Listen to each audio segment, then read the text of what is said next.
Welcome back to the channel, folks, with a video I wasn't sure I was going to make. But after using the iPhone 17 Pro Max here for, I don't know, 3 weeks now, I want to share what my user experience has been like. And I can already preface this by saying that Apple did go all in on this guy here, and it shows. Now, there's still zero doubt in my mind that the regular iPhone 17 still provides the absolute best value out of that whole lineup of iPhone 17, but the Pro Max here, yeah, it certainly is not a small refresh. It's a serious performance beast, and coming from someone who called the S25 Ultra here the phone of the year, it means a lot, right? So let's go ahead and break it all down.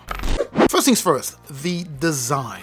This thing here breaks away from the classic, I don't know, iPhone Pro design language we all had grown accustomed to. And it does so in a very big way, right? I mean, the darn thing looks different. It also feels very different. Last year's titanium is gone, and now we have aluminum. We have an aluminum frame here. It's a bit thicker, it's a bit heavier, and that's a good thing, right? Because it actually runs cooler and it also manages heat better. On the other hand, however, it feels less premium than last year, with this aluminum here. And this also means that it feels less premium than other titanium-based devices. The edges here are fully rounded again, which makes it more comfortable compared to the sharper designs from the past few years. And of course, the one thing hyper recognizable on this phone here is the gigantic camera plateau that we have on the back here. Apple really went bold with this one here, and even this color. Some days I actually regret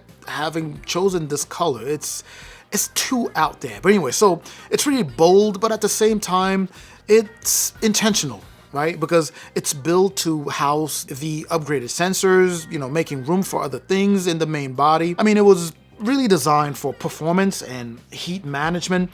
And if you ask me, they definitely did not miss with this one. Overall, there's been zero issues holding and using the phone over the past few weeks, so far so good. Now let's talk display here really quick. This here is a fantastic display. I absolutely love this thing. There isn't much to say other than it's really, really good. In fact, I would put this display here, the 17 Pro Max's display here, up there with the S25 Ultra. Well, almost up there with the S25 Ultra. And I do say almost simply because the Ultra's display is just next level, right? You do get an anti-reflective coating on the display here, which is pretty good, right, when compared to the iPhone 15 Pro or Pro Maxes, all the previous iPhone Pros, but it's still not as good as that of the S25 Ultra. You know what? Let me stop comparing those two. That's a completely different video. Make sure to watch, to check out that video. But anyway, so you get an anti-reflective coating here, which is a very nice addition. Not sure that I talked about the size, but it's a 6.9, just gorgeous display with high resolution that peaks in brightness at 3000 nits, along with a super crisp OLED with natural, true-to-life color tuning. You also get 120 Hz ProMotion here, super high resolution, and also high PPI at 460. You get a ceramic shield too. And as far as color accuracy, responsiveness, HDR, and everyday usability, this phone has just been fantastic in terms of just user experience. I've enjoyed using this over the past few weeks. Now I want to move on to performance here, which is the meat of this video, because power here is the place where the 17 Pro Max really flexes its muscles. It is boasting Apple's A19 Pro chip, which is an absolute monster, along with those mind-blowing benchmark scores. Gaming has been fantastic as well here. Photos and 4K video editing have been top level here, especially rendering and exporting videos. You can do some level of multitasking here. I just wish you could do more, when it came down to multitasking on an iPhone, on this specific iPhone, because it's just so powerful, but you are restricted or you are limited with what you can do when it comes down to multitasking or just productivity in general. But I digress. As I mentioned in design earlier, we do have an aluminum build here, and it does such a great job at dissipating heat, especially given that it is comboed with that new vapor chamber. The darn thing just, it just stays cool. Even when you push it to the extreme, it may warm up, and when it does warm up, it rarely does, but when it does warm up, it does so on the entire frame, making sure that it warms evenly to keep away throttling as long as possible. Just very impressive stuff. And everything has been super smooth, on the phone, as you would expect from an iPhone or from a Pro iPhone. And this will include, of course, your day-to-day tasks, right? Navigating the internet, checking your emails, social media, whatever the case may be, even that is super smooth. And to those of you who are creators, recording and posting YouTube shorts or TikTok videos is just awesome here and super easy to do. You get that high quality and you can immediately post on those social media platforms.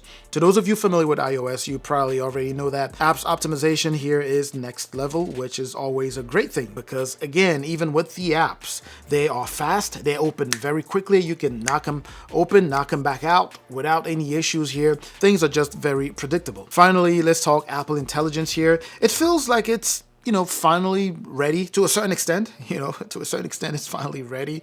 After what? Well over a year since Apple initially tried it or wanted to try it or whatever they were doing back then. Now, coming from someone who's used, AI on other flagships, I'd say it's decent how it's handling all the AI workloads here, but I've seen better for sure. So I would categorize that as subpar when it comes down to AI. It will work, but you can do so much more with other devices, whether we're talking Gemini with the Pixel 10 Pro or just Galaxy AI with the S25 Ultra, as I mentioned earlier. Those are way ahead. But still, I'm happy to see that Apple Intelligence has been optimized on the 17 Pro Max here with the help of that A19 Pro chip. So it's good to see that it's stable and it actually enhances the user experience. Now let's go ahead and move on to cameras, and I'm going to say that Apple did something special with the camera here.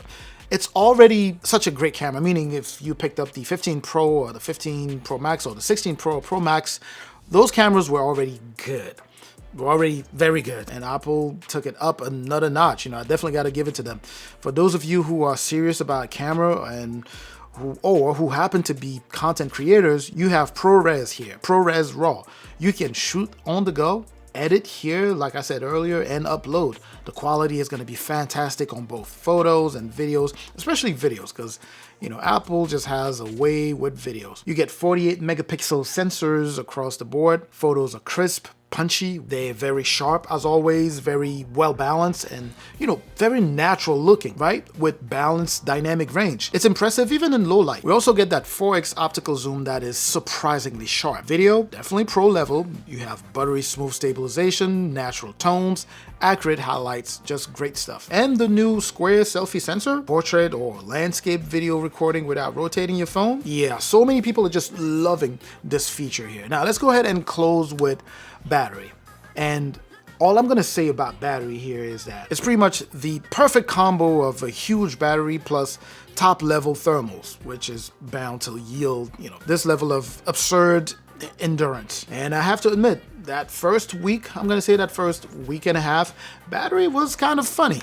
It wasn't as good as what I expected it to be, even though it was still learning my habits. But let's just say that after that, it's adapted to the way I use the phone, and I'm getting pretty close to 2 days, right? If I try, I could easily get 2 days. Right now on my normal, I'm getting a day and a half, a little bit over a day and a half before I have to put it on a charger. And keep in mind, by the way, that I am a power user.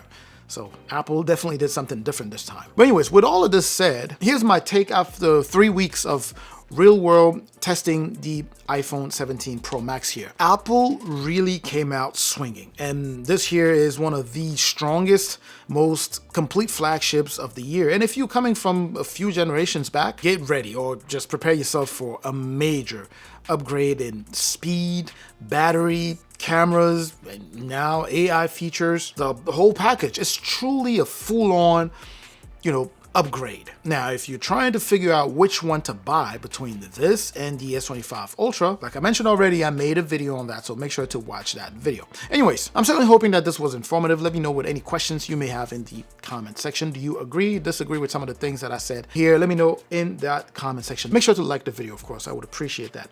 If you like the video, share if you know anyone who will be interested. Make sure to subscribe to the channel also, if you haven't done so already. Hit that subscribe button there. I'm going to catch you in the comment section. Like I already mentioned, I'm also going to catch you in the next video. Up until that next video, of course, as always, stay safe out there.